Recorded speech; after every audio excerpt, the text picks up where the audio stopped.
Il perdurare della recessione continua a frenare la ripresa della domanda di lavoro da parte delle imprese e tuttavia, osservando la fotografia del mercato delle professioni, non mancano le sorprese. In Veneto ci sarebbero più di 20.000 posti vacanti, richiesti in particolare braccianti agricoli, camerieri, manovali e cuochi. A seguire facchini, commesse e baristi.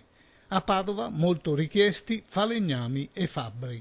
Oggi abbiamo bisogno di artigiani più di prima, abbiamo bisogno di chi sa lavorare il ferro, il legno, i materiali, ma le abbiamo perse queste, chi sa cucire, chi sa fare alcune cose, perché molti stanno ritornando a produrre in Italia poi tra l'altro. Fra le professioni richieste in Veneto anche fisioterapisti, progettisti elettronici e farmacisti.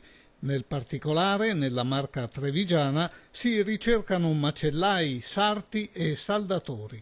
Partendo dal settore metalmeccanico, ad esempio, il discorso di saldatori con patentini, quindi non il saldatore specifico, ma lo specialista. Nel tessile, ad esempio, il CAD, la programmazione di modellisti tramite il CAD. Altra figura che può essere richiesta è il manutentore attrezzista.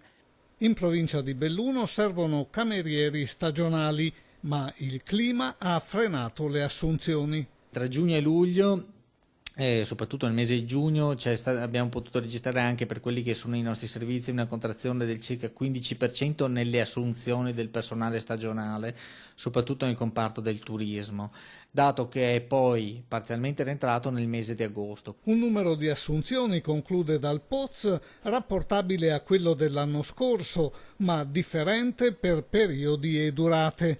Un tentativo degli imprenditori di limitare le spese per il personale dipendente.